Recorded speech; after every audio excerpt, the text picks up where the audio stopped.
Okay guys, Dean Garnett here, head coach of Aspire Combat Sports Academy. I've got my trusty assistant Marlon Jones with me today. We're going to be looking at attacking the turtle for MMA, a little attack series that we teach a lot at the gym here. So first we're going to go back to the same position we looked at earlier, which was the closed guard position. Okay, again thinking about what we talked about in the earlier tutorials, clearing the grips, keeping your hips square and getting an effective frame to use to build, to build up. Now, when I've come to this position and I'm landing big strikes, sometimes my opponent will sort of backward roll out and look to create an underhook straight away and come up on something. So I need to be one step ahead of him. I'm the one in the offense here, so this should be my stuff that I'm using. So I'm coming up, we're creating that space to strike. He decides he wants to go. As soon as he goes, I'm quick to follow. He doesn't get a split second.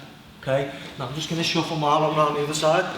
So as you can see here, I'm not putting my knee on the mat where Marlon can grab it and roll for a leg lock or anything like that. My knee is only on his leg, none of it's on the floor. This is very important. We need to drive as much weight through this part of Marlon's body as we can. The opposite hand is going to lock out into his hip, his groin area, and just force his legs apart. So this is a great control position. What I don't want to do is be here where Marlon can wrap my arm and start to roll over this shoulder and sweep me. So I don't want to give myself any sort of problems to deal with. So we'll do it one more time.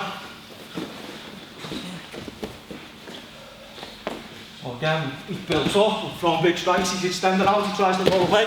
I'm quicker than he is to catch. And now I'm attacking the tail position. One knee trapping the calf, other arm locked out straight into his hip. Just come there, come round now. So from this position now we have a series of opportunities, and they're all depending on what Marlon decides he wants to do. So the first one, we'll go roll to guard. Marlon might feel the strikes coming in, he feels he can't stand up, so he decides to roll over the knee, shoulder to guard, but I know he's doing it, so straight away I'm going to beat him to it and stack him. Let's do that one more time. So again, we're here, Marlon's going to roll to guard. I know it's coming, so I'm just quick to move and I'm stacking. If you look, I've got my legs out wide, all my weight's down on Marlon. Again, those heel lock sequences or leg lock sequences, they're still on. So that's the first one, stopping and rolling to guard. Another common defence, is for him to lift his bum into the air. So he's pyramiding up. As soon as I feel this now, it stops me wanting to take his back because he's too high. But again, it's MMA, so I don't need to. I'm going to control his wrist or his elbow. I'm going to block this side of his body. I'm going to go to his hip. And I'm going to move out the way and create the space to pull him into. And I'm going to lock up a tight seatbelt. It's up to me what I do now, whether I want to take the back or whether I want to start striking again from this position. Because he can only go way back into the tail. And I'm following him straight back in. Another one Marlon might do, is try to sit to guard on his far hip. Again, it should be fairly heavy at this point, driving in, landing big shots, should be under a lot of pressure.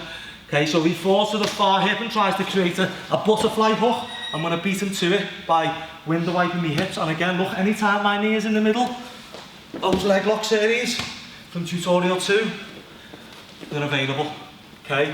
Now the last part of this sequence is taking the back, and for me, especially more novice fighters, they tend to rush this situation a lot. If I'm in this position, I've got my knee trapping Marlon's calf, I've got his hips locked out, I'm landing strikes, I don't need to be worrying about putting a hook in to take his back, He'll tell me when he's ready by lifting his head up, So I'm landing my strikes here, the referee will tell Marlon he's got to move or I'm going to win the fight. As soon as that head comes up, there's my space. Without adjusting the leg on his calf, I'm going to bring that in as a hook, connecting it to my knee, and at the same time, I should be taking his throat straight into the choke. We'll do that one more time. I'll go this side. So again, I've trapped his calf, I'm striking, his head comes up, this hook and hand come in at the same time, straight away, take the back, and put on your finish. I hope you found that useful. Thanks for watching.